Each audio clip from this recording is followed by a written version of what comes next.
Olá a todos que acompanham o canal Macrofaz, eu sou Ademir Martins e neste vídeo nós iremos falar como a gente pode juntar duas tabelas de planilhas usando o inner join do SQL. Bom, antes de mais nada, para quem não souber nada sobre SQL, basta assistir esses vídeos aqui no canal Macrofaz, trabalhando com o SQL no Excel, ok? Então vale muito a pena aprender essa poderosa ferramenta e você vai encontrar tudo explicadinho lá nesses vídeos no canal, ok? Bom, é comum no nosso dia a dia, a gente ter que juntar duas ou mais planilhas, ou tabelas, como por exemplo, essas que a gente tem aqui, uma tabela chamada clientes, que nada mais é do que o cadastro de todos os clientes, e uma outra tabela chamada ordens, que são as ordens correspondentes aos clientes. E aí a gente precisa de um relatório, de uma terceira planilha, que junte para a gente informações dessas duas tabelas. E é isso que a gente vai fazer usando o inner join do SQL. Bom, eu recebi vários e-mails me perguntando se a gente podia usar o inner join, o left join, ou seja, os joins do SQL no Excel. Então é por isso que eu resolvi gravar esse vídeo para mostrar que a gente pode usar os joins normalmente no Excel, ok? Nesse caso aqui, a gente vai usar o inner join, que corresponde aos registros, ou seja, a junção de duas tabelas, a tabela da esquerda e a tabela da direita. E como a gente viu no slide anterior, a gente vai precisar, para fazer isso, de um registro correspondente. No caso do left join, ele trabalha com a orientação de busca na tabela da esquerda e, por sua vez, o right join usa a tabela da direita, ok? Bom, então como vai ficar a nossa terceira tabela, ou seja, o nosso relatório? Ele vai juntar, então, informações dessas duas tabelas. Lembrando que a gente vai selecionar lá no nosso inner join os campos que a gente quer que ele traga, porque normalmente a gente não traz todos os campos das duas tabelas. Como a gente pode ver nesse desenho, da tabela clientes a gente vai trazer o nome e o restante dos campos, como data, número de ordem, ID do transportador e o valor, a gente vai trazer lá da tabela ordens. Bom, então analisando aqui o nosso código, essas primeiras linhas aqui são as linhas que a gente usa no SQL, Então, basicamente, a gente acaba copiando essas linhas e colando nos outros projetos para a gente usar o SQL. Nesse segundo bloco aqui, o que eu faço é selecionar, antes de mais nada, a planilha relatório, para que a gente acabe não executando na planilha errada e trazendo os registros na onde não deveria. E depois eu limpo aqui nessa linha a planilha toda para que ela fique pronta para receber os novos dados, ok? E por fim, aqui eu seleciono a célula A2.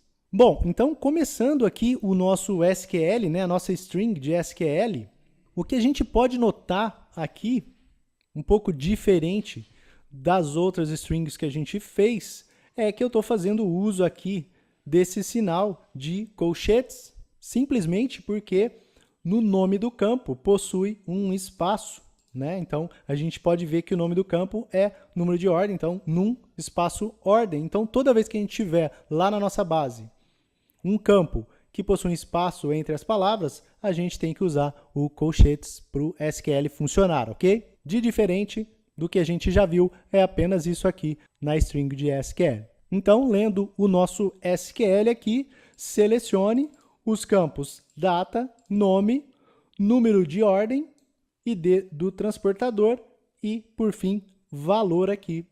São os campos que a gente vai usar para trazer aqui na nossa planilha de resultado, na nossa planilha chamada relatório. Depois disso, a segunda linha do nosso SQL é da onde que vai vir os dados, Ou seja, qual que é a tabela.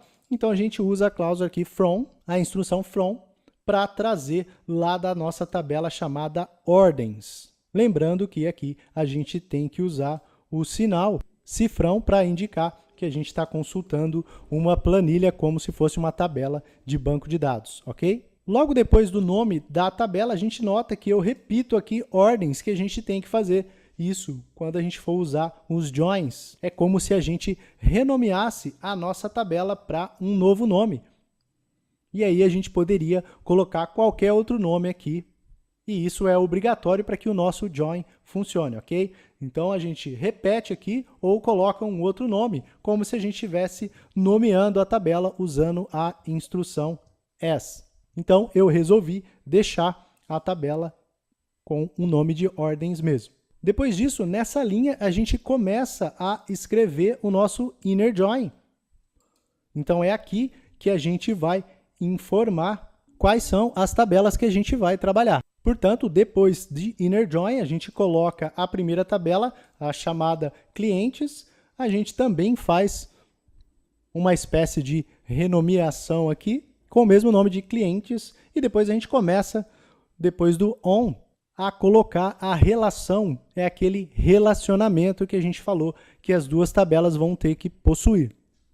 Então aqui a gente está informando o nosso inner join que o relacionamento entre as duas tabelas é o ID cliente da tabela ordens. Notem que eu coloquei primeiro aqui o nome da tabela, depois ponto, o nome do campo, entre colchetes, que vai ser igual, ou seja, vai estar relacionado com a tabela clientes e o seu campo chamado ID. Com isso, a gente já construiu o nosso inner join. Se fosse um left join, por exemplo, bastava trocar aqui o inner por left, que também ia funcionar. E aqui nessa linha, a gente está pronto para executar o nosso SQL e trazer nessa última linha aqui, a gente vai colar na célula A2 todo o resultado do nosso record set, por isso que a gente usou a instrução copy from record set do nosso record set chamado RS consulta, ok? Portanto, é essa linha que vai descarregar o nosso record set na nossa planilha chamada relatório. Bom, então aqui na nossa planilha eu criei um botão para executar a nossa macro, então vou clicar aqui e notem que ele traz, o SQL, né, traz a execução do nosso inner join, exatamente como a gente escreveu lá na nossa string, ok? Bom, e usando o inner join, a gente pode continuar usando as outras estruturas do SQL, como por exemplo, a gente poderia querer filtrar nesse nosso relatório, por exemplo, só os registros que possuem valor maior que 2.000.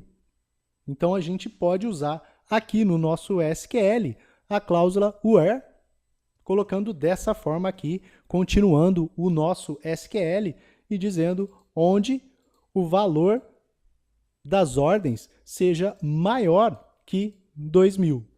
Então, se a gente notar aqui, a nossa consulta anterior trouxe 200 registros e agora, se a gente executar novamente usando o nosso where, que a gente acabou de colocar aqui, dos valores maior que 2.000, e a gente executar novamente, a gente vai perceber que ele trouxe 84 registros e não mais 200. E se a gente colocar um filtro aqui, a gente vai notar que todos os valores são maiores que 2.000, ok? Então, mesmo usando o inner join ou os joins, a gente pode usar também a cláusula where, assim como a gente viu lá nos outros vídeos sobre SQL, ok? Bom, então, nesse vídeo era isso que eu queria trazer para vocês, mostrar como a gente usa os joins do SQL com o Excel. E se você gostou desse vídeo, não se esqueça de dar um like aí embaixo, assim você ajuda o canal. E também, se não se inscreveu, se inscreva para ficar sabendo sobre todos os projetos que a gente vai ver aqui no Macrofaz, ok? Então, mais uma vez, obrigado por ter assistido, um grande abraço e até o próximo.